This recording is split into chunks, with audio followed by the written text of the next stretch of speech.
اللہ اللہ اللہ اللہ اللہ اللہ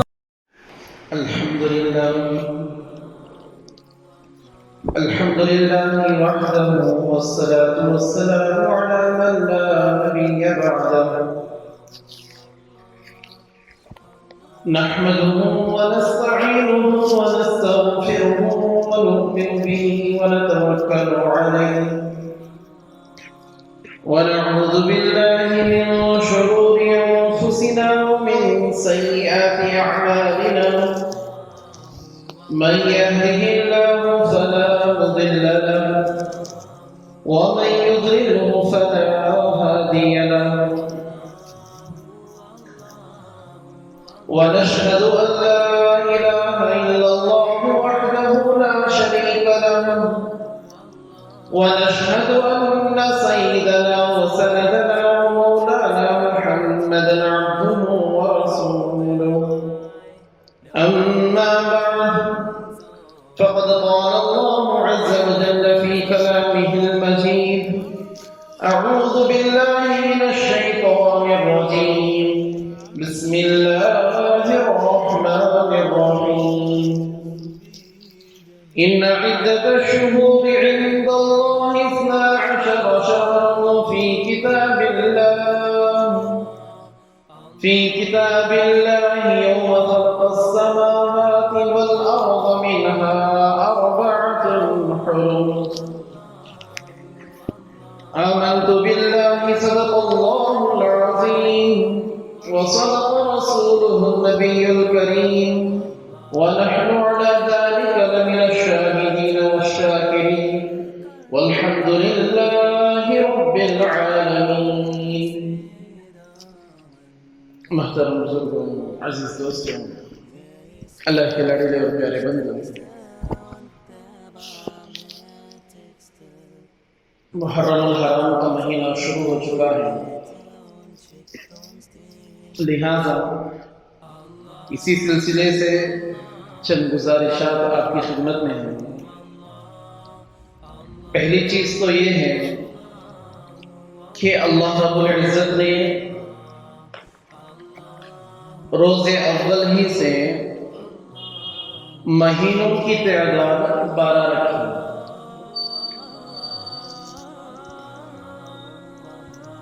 اور ان 12 مہینوں میں کچھ مہینوں کو اللہ رب العزت نے مقدس و محترم بنایا، کچھ مہینوں کو اللہ تعالیٰ نے عظمت بخشی۔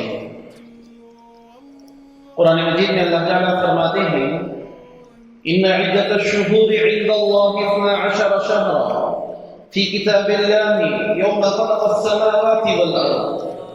اللہ فرماتے ہیں کہ اللہ کے نزدیک جس دن زمین و آسمان پیدا کیے گئے اسی دن سے مہینوں کی تعداد 12 ہے۔ یہ تعداد 12 مہینوں کی اللہ تعالیٰ نے متعین فرمائی، اس میں کوئی رد و بدل آج تک نہیں ہوا۔ پھر آگے اللہ تعالیٰ فرماتے ہیں منہا 4 حرم، ان 12 مہینوں میں سے 4 مہینے ہیں جو عظمت والے ہیں، حرمت اور تقدس والے ہیں۔ پھر آگے اللہ رب العزت نے ان 4 مہینوں کی تشریح نہیں فرمائی کہ وہ 4 مہینے کون سے ہیں، مگر چونکہ احادیث رسول صلی اللہ علیہ وسلم تشریح قرآن ہے، اللہ کے نبی صلی اللہ علیہ وسلم نے قرآن کی تفسیر احادیث میں فرمائی ہے۔ اللہ کے نبی صلی اللہ علیہ وسلم کی حدیث میں ہے، اللہ کے نبی صلی اللہ علیہ وسلم نے فرمایا کہ 4 مہینے حرمت والے ہیں، عظمت والے ہیں۔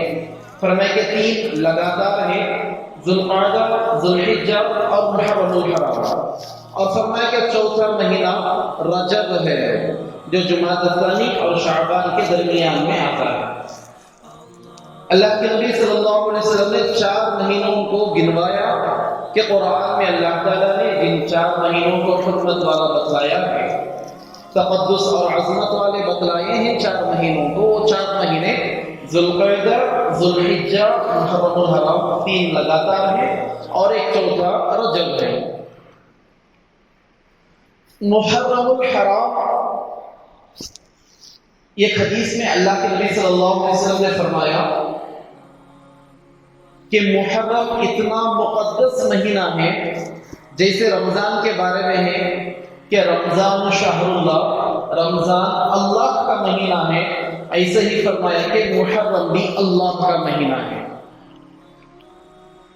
اور ان 4 مہینوں کا تقدس، اس کی حرمت ابو سے نہیں تھی یا نبی صلی اللہ علیہ وسلم کے زمانے سے نہیں تھی، بلکہ حضرت ابراہیم علیہ نبینا علیہ السلام کی ملت میں، ان کی شریعت میں اللہ تعالیٰ نے ان 4 مہینوں کو مقدس قرار دیا تھا۔ یہ 4 مہینے اسی زمانے سے مقدس چلے آ رہے ہیں، ان میں حرمت، ان میں تقدس، ان کی عظمت ملت ابراہیم ہی سے تھی، اور اس کی اتنی عظمت لوگ کیا کرتے تھے کہ اس کے اندر اگر لڑائی جھگڑا چل رہا تھا، کیونکہ عام طور پر جاہل لوگ تھے عرب میں، عام طور پر مشرکین اور جاہلین عمومی طور پر تھے، ان میں اگر کوئی پڑھا لکھا مل جاتا تو اس کی بڑی عظمت، بڑی تقریب ہوتی تھی۔ پڑھا لکھا مل جانا بڑی عظمت کی بات مانی جاتی تھی، بڑی تعجب خیز چیز کہ بھی یہ شخص پڑھا ہوا ہے، اور اس کے اوپر اگر وہ لکھنا بھی سیکھ لیا تو اگر کسی کو لکھنا بھی آ جاتا تو اس کا مقام ہی بڑا ہوتا۔ اللہ کے نبی صلی اللہ علیہ وسلم کے بارے میں آتا ہے کہ وحی نازل ہوگی۔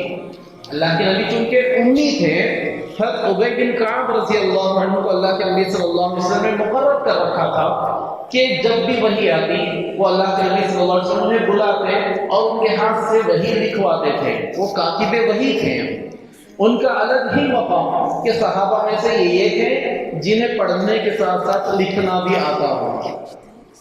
البتہ جاہل لوگ عموماً تھے، عام طور پر لڑائی جھگڑا، خون خرابہ، جنگ و جدال، لوٹ مار، خانہ زنی، رہزنی، یہ ان کا معمول تھا۔ عام طور پر کوئی ٹولی ہوتی جن کا کام ہی ہوتا کہ وہ راستے میں جانے والوں کی رہزنی کرتے، لوٹ مار کرتے۔ کچھ قبیلے ہوتے ہیں جن کا کام یہ تھا کہ وہ بات والا ہر چھوٹی بات پر بڑے سے بڑا جھگڑا کھڑا کر دیتے۔ مگر ان کے درمیان میں بھی جاہل تھے، مشرک تھے، مگر ان کے اندر بھی ان 4 مہینوں کی عظمت تھی۔ لڑائی جھگڑا چل رہا ہوتا، جیسے ہی ذوالقعدہ آ جاتا، ذوالحجہ یا محرم یا رجب کا مہینہ آ جاتا، لڑائی یہاں روک دی جاتی، لوٹ مار کو روک دیا جاتا۔ وہ کہتے کہ 4 مہینے افضل مہینے ہیں، 4 مہینے حرمت والے مہینے ہیں، عظمت والے مہینے ہیں۔ اور چونکہ عرب کے لوگ حضرت ابراہیم علیہ السلام کو اپنا مقتدی مانتے تھے، عرب کے لوگ ملت ابراہیم پر قائم تھے، مشرک بن گئے تھے، بت پرستی کرتے تھے، مگر کہیں نہ کہیں یہ مانتے تھے کہ حضرت ابراہیم ہمارے مقتدی ہیں۔ مگر چونکہ دھیرے دھیرے حضرت ابراہیم علیہ السلام کے بعد زمانہ گزرتا گیا، بت پرستی بڑھتی گئی، وہ لوگ مانتے تھے کہ ابراہیم علیہ السلام ان کے مقتدی ہیں، مگر ان کی تعلیمات سے وہ لوگ بہراور نہیں تھے، ان کی تعلیمات سے وہ لوگ واقف نہیں تھے، لہذا جو چیز انہیں اچھی لگتی اس پر عمل کرتے، برائیاں بھی ان کے اندر موجود تھیں۔ الغرض ملت ابراہیم میں ہونے کی وجہ سے ان 4 مہینوں کو بھی انہوں نے افضل اور عظمت کے ساتھ قائم رکھا۔ حالانکہ رمضان کا مہینہ ان 4 مہینوں سے بھی عظمت میں بڑھا ہوا ہے۔ رمضان المبارک کا مہینہ تمام 11 مہینوں پر اس کی فضیلت سب سے زیادہ ہے، مگر رمضان کو فضیلت اس وقت ملی جب اللہ رب العزت نے رمضان کے روزے اپنے نبی صلی اللہ علیہ وسلم پر فرض فرمائے۔ رمضان کو اس کے بعد سے فضیلت ملی ہے، اس سے پہلے رمضان کی کوئی خاصیت نہیں تھی، لہذا ان 4 مہینوں کو بھی لوگ افضل قرار دیتے تھے، عظمت والے سمجھتے تھے۔ اور محرم الحرام کے اندر یوم عاشوراء جسے 10 محرم سے ہم یاد کرتے ہیں، اس کی بھی بڑی فضیلت تھی کہ لوگ مشرک تھے، مگر جو ان میں کچھ نیک تھے، کچھ ان کے اندر دینداری ہوتی تھی، یعنی اچھائی ہوتی تھی، وہ لوگ 10 محرم کا روزہ بھی رکھا کرتے تھے۔ خود اللہ کے نبی صلی اللہ علیہ وسلم کے بارے میں کتابوں میں آیا ہے کہ اللہ کے نبی صلی اللہ علیہ وسلم کو 10 محرم کی فضیلت بھی نہیں معلوم تھی، یہاں تک کہ نبی صلی اللہ علیہ وسلم کو ابھی نبوت بھی نہیں ملی تھی۔ 40 سال میں نبوت ملی، 40 سال تک اللہ کے نبی صلی اللہ علیہ وسلم مکے ہی میں ہیں، مگر محرم الحرام کی 10 تاریخ کا یعنی یوم عاشوراء کا ہر سال روزہ رکھا کرتے تھے۔ قریش کے کفار بھی رکھ رہے ہیں، مشرک بھی رکھ رہے ہیں، وہ بس یہ تھا کہ ملت ابراہیم سے چلا آ رہا ہے اور اس دن کا روزہ ہمیں بھی رکھنا ہے۔ اور جب اللہ کے نبی صلی اللہ علیہ وسلم مکے سے مدینہ ہجرت کر گئے، وہاں پہنچے اور وہاں جا کر دیکھا کہ یہودی لوگ بھی یوم عاشوراء کا روزہ رکھتے ہیں، تب اللہ کے نبی صلی اللہ علیہ وسلم نے ان سے وجہ پوچھی کہ کیا وجہ ہے کہ آپ بھی اس دن کا روزہ رکھتے ہیں۔ اس وقت انہوں نے وجہ بتلائی، انشاءاللہ وہ وجہ تھوڑی دیر کے بعد سنائیں گے، مفصل واقعہ ہے۔ پھر اس کے بعد سے یوم عاشوراء 10 محرم الحرام کا روزہ رکھنا اللہ تعالیٰ نے فرض قرار دیا، اور جب رمضان کے روزے فرض ہوئے اس کے بعد جا کر عاشورے کے روزے کو اللہ رب العزت نے اس کی فرضیت ہٹا دی، عاشورے کا روزہ مستحب قرار دیا گیا۔ یہ محرم الحرام کی فضیلت ہے، یہ اس کی عظمت اور تقدس ہے۔ اب دوسری بات جو محرم الحرام کے ساتھ خاص طور سے شروع ہوتی ہے وہ یہ ہے کہ محرم الحرام جیسے ہی شروع ہوتا ہے یہ نئے سال کی خوشخبری ہمیں دیتا ہے کہ نئے سال کی ابتدا ہے، قمری سال، ہجری سال، اسلامی سال کی ابتدا ہے۔ قمری کے معنی چاند کی تاریخ، جیسے ہم اردو میں کہتے ہیں، قمری عربی میں کہا جاتا ہے، قمری تاریخ یعنی چاند کی تاریخ کے سال کی شروعات۔ اسلامی تاریخ، مسلمانوں نے ہجری تاریخ کی، قمری تاریخ کی شروعات فرمائی، اس لیے اسے اسلامی تاریخ بھی کہا جاتا ہے۔ جو قوم اپنے آباء و اجداد کی تاریخ کو بھول گئی، اپنے اسلاف کے کارناموں کو جس قوم نے بھلا دیا، وہ قوم مٹ کر رہ گئی ہے۔ جو قوم اپنے آباء و اجداد کی تاریخ یاد رکھتی ہیں، جو قوم اپنے اسلاف کے کارناموں کو، ان کے واقعات و حادثات کو یاد رکھتی ہے، ان کی تاریخ کو پڑھتی ہے اور اپنے ذہنوں میں رکھتی ہے، وہی قوم زندہ رہتی ہے۔ ورنہ کوئی قوم اگر اپنے اسلاف کے کارناموں سے واقف نہ ہو، اس کا زندہ رہنا بھی گویا مردے کی مثال ہے، اس کا زندہ رہنا بھی گویا مردے کی مثال ہے۔ اور محرم الحرام سے ہماری اسلامی تاریخ کی شروعات ہے، اور محرم کا مہینہ بہت سارے واقعات، بہت سارے کارنامے جو ہمارے بڑوں نے کیے ہیں، صحابہ سے لے کر تابعین سے لے کر تابعین سے، بزرگان سے، محرم کے اندر بہت سارے واقعات پیش آئے ہیں، بہت سارے لوگوں کی شہادت اس کے اندر ہوئی ہے، بہت سارے لوگوں کے نکاح ہوئے ہیں، بہت سارے ایسے واقعے پیش آئے جس کے اندر جہاد کے لیے اللہ کے نبی صلی اللہ علیہ وسلم خود گئے، صحابہ گئے ہیں، اور محرم کے مہینے میں وہ جہاد ہوا اور اللہ تعالیٰ نے اس میں فتح بھی عطا فرمائی۔ ایسے بہت سے واقعات ہیں، ہر تاریخ ہمیں ایک واقعے کی یاد دلاتی ہے، لہذا یہ سال نو کی ابتدا، نئے سال کی شروعات ہے، ہمیں بھی اپنی تاریخ کو یاد کرنا چاہیے۔ ہمارے بچوں کو صحابہ کے واقعات نہیں معلوم، ہمارے بچوں کو پاورفل کون، طاقت میں کون دیکھو، سپر مین، اسپائڈر مین، اور ان کے نام معلوم ہمارے بچوں کو۔ صحابہ کے واقعات، حضرت خالد بن ولید، حضرت علی کرم اللہ وجہ، شیر خدا، حضرت حمزہ رضی اللہ عنہ، حضرت عمر بن خطاب، کتنے بڑے بڑے شہسوار ہمارے ہیں، صحابہ میں ہیں، اولیاء اللہ، بزرگان میں ہیں۔ بڑی غم کی بات، چلو صحابہ سے دور کی بات ہے، حضرت ٹیپو سلطان شہید رحمت اللہ علیہ، ہمارے کرناٹک، ہمارے پڑوس شہر کے، ان کی تاریخیں ہماری اولاد کو نہیں معلوم ہے۔ بڑے افسوس کی بات ہے، بڑے افسوس کی بات، سوچ کر دیکھیں۔ ہم اس بات کا افسوس کرتے ہیں کہ حضرت ٹیپو سلطان شہید رحمت اللہ علیہ کا سبق، جو ان کا ایک سبق 2ویں کلاس کے کنڑا کتاب میں ہم نے بھی پڑھا ہے، بہت ساری کتابوں میں ان کا سبق آتا تھا، اردو میڈیم کنڑا میڈیم سب میں اس کو ہٹانے کی بات چلی، تب ہم مسلمانوں نے غم کا اظہار کیا کہ دیکھو یہ اسلام دشمن لوگ ہیں جو مسلمانوں کے نام و نشان کو مٹانے کی کوشش کر رہے ہیں، ٹیپو سلطان شہید جمعہ کی تاریخ کو مٹانے کی کوشش کر رہے ہیں، مگر یہ ہم نے کبھی نہیں سوچا کہ وہ اگر ایک سبق سے ہٹاتے ہیں اور ہٹائیں، ایک صفحہ نکالتے ہیں کتاب کا تو نکال دیں، ہم اپنے ہر ایک بچے کے دل میں ٹیپو سلطان کو جاگیں گے، ٹیپو سلطان کو اپنے بچوں کے دلوں میں زندہ کریں گے، یہ ہم نے کبھی نہیں سوچا۔ بڑے افسوس کا مقام، سوچ کر دیکھیں کہ دوسروں پر انگلی اٹھانے سے پہلے اپنے گریبان میں جھانک کے کہ ہم نے اس کے لیے کیا کیا، ہماری تاریخ کو یاد رکھنے کے لیے، ہمارے اسلاف کے کارناموں کو یاد رکھنے کے لیے ہماری کیا کوشش رہی ہے، ہم نے اس کے بارے میں کیا کیا ہے، بچوں کو ہم نے کون سی کہانیاں سنائی ہیں، بچوں کو کون سے واقعات سنا کر ہم نے سلایا ہے، بچوں کے ذہنوں میں ہم کیا پیوست کر رہے ہیں۔ سوچنے کی بات ہے، فکر کرنے کی بات ہے، کم سے کم آج سے تہیہ اور ارادہ کریں کہ ہم اپنے بچوں کو کتابیں ملتی ہیں، 10-20 روپے کی کتابیں ہوتی ہیں جس کے اندر صحابہ کے واقعات ہیں، اولیاء اللہ کے واقعات ہیں، بچیوں کو سنانے کے لیے صحابیات کے واقعات ہیں، اور یہ کوئی خیالی کہانی نہیں ہے بلکہ سچے واقعات ہیں جنہیں ہمارے بچوں کو ہم سنانا چاہیے، ہمارے بچوں کے دلوں کے اندر یہ پیوست کر دیں، یہ بٹھا دیں، مضبوطی کے ساتھ اس کے اندر ڈال دیں ان کے ذہنوں میں، ان کے دلوں میں کہ ہمارے اسلاف تھے، ہمارے آبا و اجداد تھے، ہمارے بڑے تھے، اکابر تھے جنہوں نے بڑے بڑے کارنامے انجام دیے ہیں اور حقیقت پر مبنی ہیں۔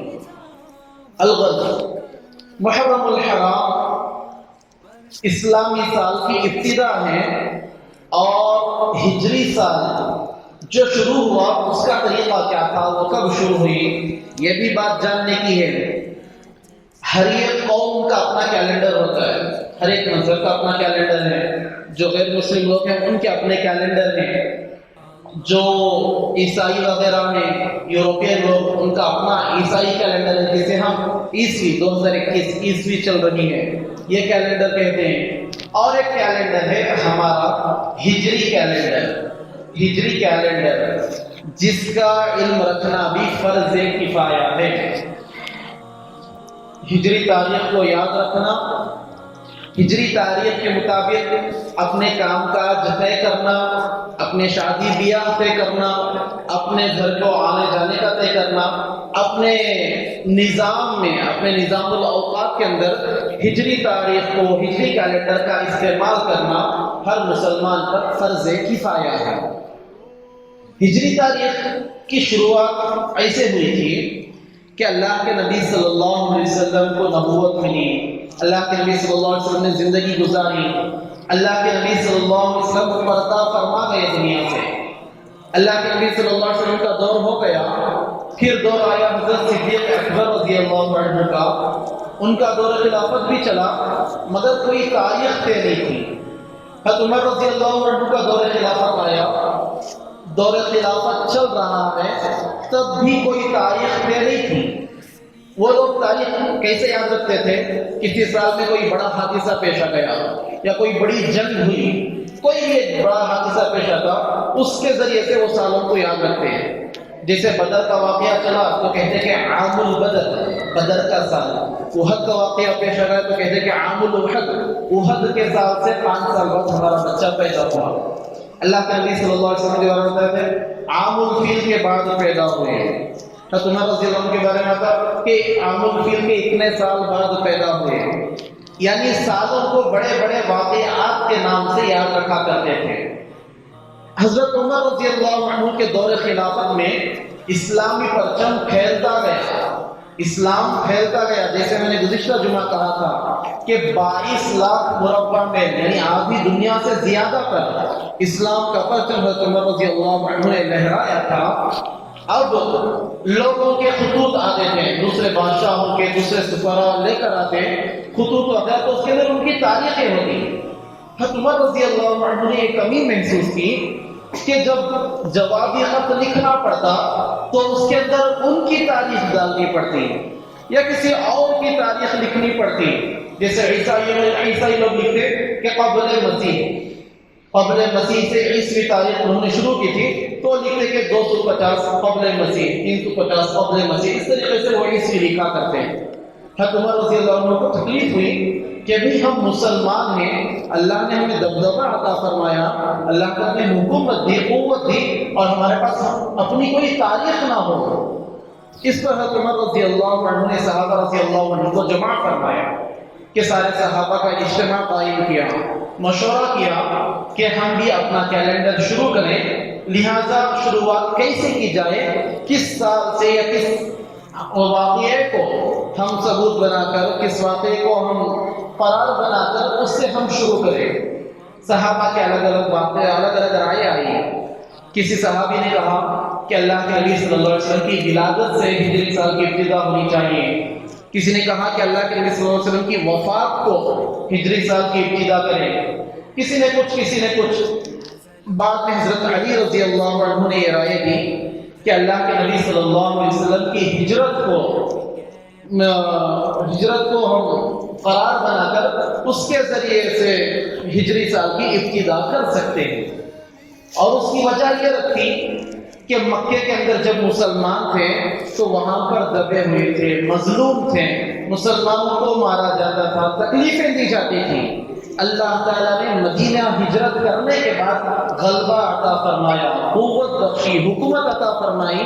تو فرمایا کہ ہجرت یہ ایک ایسا واقعہ ہے جس نے مسلمانوں کی کایا پلٹ دی، جس نے مسلمانوں کے رہن سہن کو بدل دیا، جس نے مسلمانوں کی شان و شوکت میں بلندی عطا فرمائی. لہذا ہجرت کے سال کو، ہجرت کے واقعے کو نمونہ بنا کر اس سے ہجری سال کی ابتدا کی جائے. اور اسی کے تحت حضرت عمر رضی اللہ عنہ اور تمام صحابہ رضی اللہ عنہ نے متفق ہو کر ہجری سال کی ابتدا یہاں سے شروع فرمائی. پھر اس کے بعد 12 ربیع الاول کے مہینے میں ہجرت ہوئی تھی. ربیع الاول کے مہینے سے ہجری سال کی ابتدا ہوئی. مگر سال کا مہینہ کون سا طے ہو، پہلا مہینہ. تو حضرت عثمان رضی اللہ عنہ نے یہ رائے دی کہ ذوالحجہ کے اندر مسلمان حج کو جا کر اپنے گناہ دھو کر اللہ تعالیٰ سے معافی مانگ کر اپنے گناہوں سے پاک و شفاف ہو کر لوٹتے ہیں. لہذا محرم الحرام ذوالحجہ کے بعد کا مہینہ ہے، اپنی ایک نئی زندگی کی شروعات، ایک اچھی زندگی کی شروعات محرم سے کر سکتے ہیں. اس لیے محرم الحرام پہلا مہینہ طے کیا جائے. اور اسی اعتبار سے محرم الحرام اسلامی سال کا پہلا مہینہ طے کیا گیا اور ہجرت کے ذریعے سے ہجری سال کی ابتدا ہوئی. یہ ہماری اپنی تاریخ ہے جسے جاننا بھی ضروری ہے. مسلمان ہیں، اپنے مسلمان ہونے پر ہم فخر کرتے ہیں اور اپنی تاریخ کا بھی ہمیں علم نہ ہو، بڑے افسوس کی بات ہوتی ہے. الغرض، پہلی چیز تو محرم الحرام کے فضائل ہم نے سنے. دوسری چیز ہجرت کے ذریعے سے محرم الحرام کی اور اسلامی سال کی ابتدا ہوئی، یہ بارے میں معلوم ہوا. تیسری جو گزارش ہے وہ یہ ہے کہ محرم الحرام کے اندر اللہ کہ نبی صلی اللہ علیہ وسلم نے کچھ کام کرنے کے بتلائے ہیں جنہیں سننا اور اس پر عمل کرنا بھی مسلمان کے لیے ضروری ہے. پہلی چیز اللہ کے نبی صلی اللہ علیہ وسلم نے فرمایا، حدیث میں ہے، اللہ کے نبی صلی اللہ علیہ وسلم سے منقول ہے، بہت سارے احادیث ہیں کہ اگر رمضان کے بعد اگر کوئی روزے افضل ہیں تو محرم الحرام کے مہینے کے روزے ہیں. تاج الاولیاء، فخر اولیاء حضرت شیخ عبد القادر جیلانی رحمت اللہ علیہ نے اپنی کتاب بنیاد الطالبین میں لکھا ہے کہ محرم الحرام کے اندر ایک روزے کا ثواب 30 روزوں کے برابر ہے. ایک روزہ رکھنا محرم الحرام کے کسی بھی دن میں 30 روزے رکھنے کے برابر ہے. ویسے تو سال کے 12 مہینے میں رمضان کے علاوہ 11 مہینے آپ جب بھی روزے رکھیں اس کا ثواب ہے اپنی جگہ، مگر محرم کے مہینے کے خصوصی روزے ہیں جس پر اللہ تعالیٰ ایک روزے پر 30 دن کے روزوں کا ثواب عطا فرماتے ہیں. اور اس کے علاوہ یوم عاشوراء 10ویں محرم کا روزہ وہ ایک روزہ اللہ کے نبی صلی اللہ علیہ وسلم نے فرمایا کہ مجھے اللہ کی ذات سے امید ہے کہ اللہ تعالیٰ اس ایک روزے کے بدلے میں گزشتہ سال بھر کے گناہ معاف فرمائیں گے، گزشتہ سال بھر کے گناہ اللہ رب العزت معاف فرمائیں گے۔ اتنا عظیم روزہ ہے۔ اور جیسے میں نے کہا کہ اللہ کے نبی صلی اللہ علیہ وسلم پہلے سے ہی روزہ رکھتے تھے، ہجرت فرمائی، ہجرت فرما کر اللہ کے نبی صلی اللہ علیہ وسلم جب مدینہ آئے تو یہود بھی روزہ رکھتے تھے۔ اللہ کے نبی صلی اللہ علیہ وسلم نے یہود سے پوچھا کہ تم کس لیے روزہ رکھتے ہو؟ ہم تو ملت ابراہیم کی وجہ سے روزہ رکھ رہے ہیں، تمہارے روزہ رکھنے کی وجہ کیا ہے؟ تو یہود نے کہا کہ اللہ تعالیٰ نے حضرت موسیٰ اور ان کی قوم کو یوم عاشوراء کے دن فرعون اور اس کی قوم سے، قبطیوں سے، ان کے ظلم سے اللہ تعالیٰ نے نجات عطا فرمائی، حضرت موسیٰ علیہ السلام کو فتح عطا فرمائی اور فرعون کو غرق کیا، فرعون کو پانی میں ڈبو دیا، سمندر میں ڈبو دیا۔ موسیٰ علیہ السلام کو فتح ہوئی تو انہوں نے شکرانے کے طور پر اس دن کا روزہ رکھا تھا۔ لہٰذا ہم حضرت موسیٰ علیہ السلام کے ماننے والے ہیں، اس لیے ہم بھی اس دن شکرانے کا روزہ رکھتے ہیں۔ اللہ کے نبی صلی اللہ علیہ وسلم نے فرمایا اگر ایسی بات ہے تو ہم تو موسیٰ علیہ السلام کے تم سے زیادہ قریب ہیں، تم نے تو ان کی تعلیمات بھلا دی ہیں، توریت میں رد و بدل کر دیا، مگر ہم تو ان کی شریعت کو لے کر چل رہے ہیں، لہٰذا ہم زیادہ حقدار ہیں کہ اس دن ہم روزہ رکھیں۔ پھر اللہ کے نبی صلی اللہ علیہ وسلم نے یوم عاشوراء کا روزہ رکھا۔ صحابہ کرام رضی اللہ عنہم نے فرمایا کہ یا رسول اللہ، یوم عاشوراء 10ویں تاریخ کا روزہ ہم بھی رکھ رہے ہیں اور یہود بھی رکھ رہے ہیں، یہودیوں سے مشابہت ہو رہی ہے۔ اللہ کے نبی صلی اللہ علیہ وسلم نے فرمایا کہ اگلے سال اگر میں رہوں تو میں ایک دن اور ملا کر روزہ رکھوں گا، 9ویں تاریخ کا یا 11ویں تاریخ، 10 کے ساتھ 9ویں تاریخ کا روزہ رکھوں گا یا 11ویں تاریخ کا روزہ رکھوں گا، ایک دن اس کو ملا دوں گا۔ غور کرنے کی بات ہے، اللہ کے نبی صلی اللہ علیہ وسلم نے غیر مسلموں سے مشابہت پسند نہیں فرمائی، حالانکہ کوئی گناہ کی چیز نہیں تھی، روزہ رکھنا گناہ تو نہیں، ثواب کا کام تھا۔ حضرت موسیٰ علیہ السلام نے شکرانے کے طور پر رکھا تو اس پر اللہ کے نبی صلی اللہ علیہ وسلم نے زیادہ حقداری بتلاتے ہوئے اللہ کے نبی نے روزہ رکھا، صحابہ نے روزہ رکھا، کوئی گناہ کی بات نہیں تھی۔ اگر مشابہت ہو بھی جاتی تو کوئی فرق نہیں ہوتا، مگر اللہ کے نبی صلی اللہ علیہ وسلم نے ہرگز گوارا نہیں فرمایا کہ مسلمان غیر مسلموں سے چاہے عبادت ہی میں کیوں نہ ہو مشابہت اختیار کرے۔ اللہ کے نبی صلی اللہ علیہ وسلم نے فرمایا کہ ایک دن پہلے ایک دن بعد کا روزہ ملا لیا جائے۔ ہم لوگ ذرا غور کر کر دیکھیں کہ اللہ کے نبی عبادت میں مشابہت پسند نہیں کر رہے ہیں اور آج ہم لوگ اس بات کو بھلا بیٹھے ہیں۔ ہمارا رہن سہن غیروں جیسا، ہمارے کام کاج غیروں جیسے، ہماری لین دین غیروں جیسی، ہمارا حلیہ غیروں جیسا، ہر چیز میں غیروں سے مشابہت ہے۔ مشابہت نہیں ہے تو نبی سے نہیں ہے، مشابہت نہیں ہے تو صحابہ سے نہیں، اولیاء اللہ سے نہیں۔ اللہ کے نبی عبادت میں مشابہت پسند نہیں کر رہے ہیں اور ہمارے 24 گھنٹے کی زندگی اکثر ہم غیروں سے مشابہت کے افعال میں، اعمال میں، حرکات و سکانت میں اور اسی طریقے کے رہن سہن میں ہم گزار رہے ہیں۔ بڑے افسوس کا مقام ہے، بڑے افسوس کا مقام ہے، اور اس چیز کو ہم لوگ کچھ سمجھتے بھی نہیں، مطلب وقت نہیں، غیروں سے مشابہت ہو رہی ہے مگر کوئی اس کا درد بھی نہیں، وہ کوئی بڑی بات بھی نہیں، ایسا ہمیں لگ رہا ہے۔ پہلے ایسا ہوتا تھا کہ کسی جگہ جائیں تو دور سے دیکھ کر پتا چلتا کہ بھئی وہ فلاں مسلمان ہے یا فلاں غیر مسلم ہے، اس کی ٹوپی سے، اس کے داڑھی سے، اس کے کرتے سے، اس کے حلیے رنگ ڈھنگ سے پتا چل جاتا کہ بھئی فلاں مسلمان ہے۔ مگر آج کل اکثر واقعات شاید آپ کے ساتھ بھی پیش آئے ہوں، میرے ساتھ اب تک 2-4 مرتبہ پیش آ گیا۔ ایک عادت ہے، اللہ کا کرم، اللہ کے نبی صلی اللہ علیہ وسلم کی حدیث ہے کہ سلام میں پہل کرو، سلام کو پھیلاؤ۔ تو الحمدللہ اساتذہ کی دعائیں کہ ہر کسی کو سلام کرنے کی عادت ہے۔ 2-3 بار ایسا ہوا، کسی دکان میں کچھ لینے گئے، پہلے سلام کر تمہیں جا کر، کبھی بھی حلیت سے مجھے مسلمان نہیں لگا، تمہیں جا کر کنڑا میں بات کرے، انا پڑے۔ تو ایک بار ایسا ہوا، گاڑی میں جا کر کچھ لیا تو انہیں سنے بغیر کیا بولے، ہمیں بولے کہ 1 پلیٹ پارسل دے آتا ہوں۔ تو تو انہیں مجھے اردو میں جواب دے رہا ہے ایک پلیٹ، میں کنڑا میں بولا 1 plate پارسل بڑی، تو انہیں اردو میں مجھے جواب دے رہا ہے 1 plate. میں پھر بولے ہاؤ دنا 1 plate، انہیں پھر بولا یہ کس پلیٹ ہے؟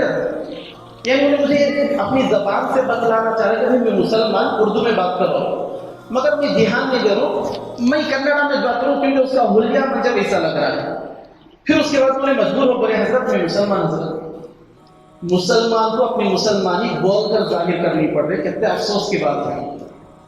سوچ کر دیکھیں کچھ حضرات ایسے ہوتے ہیں آپ کے جا کے سب کو سلام کرنا ہے. اللہ کے نبی صلی اللہ علیہ وسلم کی حدیث ہے کہ سب کو سلام کرو، بلکہ یہاں تک فرمایا جب کوئی قوم، جب مسلمان بس ایسے لوگوں کو سلام کرے جن سے پہچان ہے، سلام ان کو کریں جن سے پہچان ہے، ہر ایک کو سلام کرنے کی عادت نہیں رہی تو سمجھو کہ قیامت قریب ہے.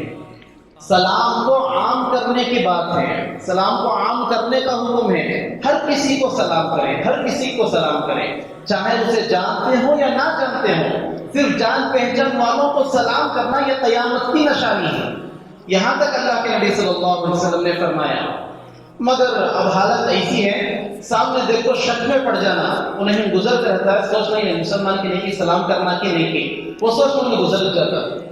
کتنے بار ایسا ہوئے غیروں کو سلام کر دیا، سوچ شاید مسلمان چلیں گا، داڑھی نہیں رکھا رہیں گا، ٹوپی نہیں پہنا رہیں گا. یہ حالت ہماری ہو گئی ہے. غیروں سے مشابہت اختیار کرتے کرتے اپنی مسلمانی بول کر ظاہر کرنا پڑ رہا ہے. بہت افسوس کا مقام. اور اللہ کے نبی کی ایک اور حدیث سن لیں کہ اللہ کے نبی صلی اللہ علیہ وسلم نے فرمایا من تشبہ بقوم فہو منہم، جو کوئی کسی قوم کی مشابہت اختیار کرتا ہے قیامت کے دن اللہ تعالیٰ انہی کے ساتھ ان کا حشر فرمائیں گے. جس نے جیسی صورت رکھی قیامت کے دن اسی کے ساتھ حشر ہوگا. کٹنگ آج کل سٹائل ہو گئے، کٹنگ اور داڑھی کے اندر ایسے ایسے سٹائل ہمارے نوجوان کر رہے ہیں. بہت افسوس کا مقام. اللہ کے نبی کی لعنت برس رہی ہوگی. اللہ کے نبی کی لعنت برسنا کوئی معمولی چیز نہیں، معمولی چیز نہیں. نبی کی لعنت کسی کا گھر بار لٹ جائے، تباہ و برباد ہو جائے، اس سے بڑھ کر سمجھو کہ نبی کی لعنت ہے. کٹنگ آڑی کلی کرانا یہ نبی کے لعنت میں شامل ہے. داڑھی کے اندر غیروں کے جیسے اسٹائل وغیرہ رکھنا شامل ہے اللہ کے نبی کی لعنت میں. کپڑے غیروں کے جیسے پہننا یہ بھی نبی کی لعنت میں شامل ہے. لہذا ان چیزوں کا خیال رکھنا چاہیے. الغرض محرم الحرام کے اندر پہلا کام جو اللہ کے نبی صلی اللہ علیہ وسلم کے حدیث سے ثابت ہو یہ ہے کہ یوم عاشوراء کا روزہ رکھیں. اس کے اندر 3 درجے علماء نے بتلائے ہیں. سب سے افضل اور سب سے پہلا درجہ تو یہ ہے 9, 10, 11 تینوں تاریخ کے روزے رکھیں. 9, 10, 11 تینوں تاریخ کے روزے رکھیں. دوسرا درجہ یہ ہے کہ 2 دن کے روزے رکھ لیں، یا تو 9, 10 یا 10, 11. 10 کا تو رکھنا ہی ہے، ایک دن ملا لیں. پہلا درجہ تینوں دن، نہیں ہو سکا تو 2 دن. آخری درجہ فرمایا کہ 1 دن کا روزہ بھی رکھ سکتے ہیں، آخر 10 تاریخ کا روزہ. مگر اس کو کچھ علماء نے مکروہ لکھا ہے 1 دن کا روزہ رکھنا، کیونکہ یہودیوں سے مشابہت ہو جائے گی. اس لیے یا تو 2 رکھیں یا افضل یہ ہے کہ 3 دن کے روزے رکھے جائیں. اور دوسرا کام کرنے کا یہ فرمایا کہ 10 تاریخ کو محرم الحرام کی 10 تاریخ یوم عاشوراء کو اپنے گھر والوں اور اہل و عیال پر عام دنوں سے زیادہ خرچ کریں. ان کے کھانے پینے میں عام دن جو کھلاتے پلاتے ہیں اس سے زیادہ تھوڑی وسعت کر دیں. حدیث میں اللہ کے نبی صلی اللہ علیہ وسلم نے فرمایا کہ جس نے 10 محرم الحرام کو اپنے گھر والوں کے رزق میں وسعت فرمائی، اللہ تعالیٰ پورے سال اس کے رزق میں وسعت رکھتے ہیں. یہ حدیث حالانکہ سند کے اعتبار سے کچھ محدثین نے ضعیف لکھی ہے، مگر یہ قابل عمل ہے. یہ ایسی چیز ہے کہ جس پر عمل کرنا چاہیے. اور صحابہ اور تابعین نے کتابوں میں لکھا ہے کہ ہم نے اس کو کر دیکھا تو اس کو ویسا ہی پایا جیسا کہ نبی نے فرمایا. کہ اللہ تعالیٰ نے سارے سال اللہ کے نبی نے رزق، اللہ کے نبی کے حدیث پر عمل کرنے کی وجہ سے اللہ رب العزت نے رزق میں وسعت فرما رکھی. اور تیسرا کام جو کرنے کا ہے وہ یہ ہے کہ شہداء کربلا اور دوسرے شہداء جو محرم الحرام کے اندر شہید ہوئے ہیں ان کے لیے کچھ پڑھ کر ایصال ثواب کیا جائے.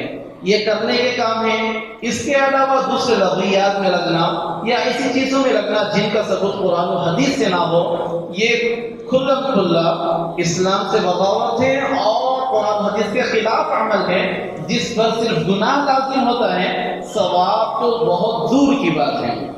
لہذا جو کرنے کے کام ہیں ان پر دھیان دیں اور روزے کے ساتھ ان دن دعاؤں میں ذکر و اذکار میں لگے، جتنا ہو سکے ذکر و اذکار کر قرآن پڑھ کر شہدائے کربلا کے لیے اور ایثار ثواب اپنی جانب سے نذرانہ ان کی خدمت میں پیش کریں۔ اللہ تعالیٰ سے دعا ہے کہ اللہ تعالیٰ مجھے اور آپ کو اور تمام امت مسلمانوں کو اس بات کو کرنے کی توفیق عطا فرمائے۔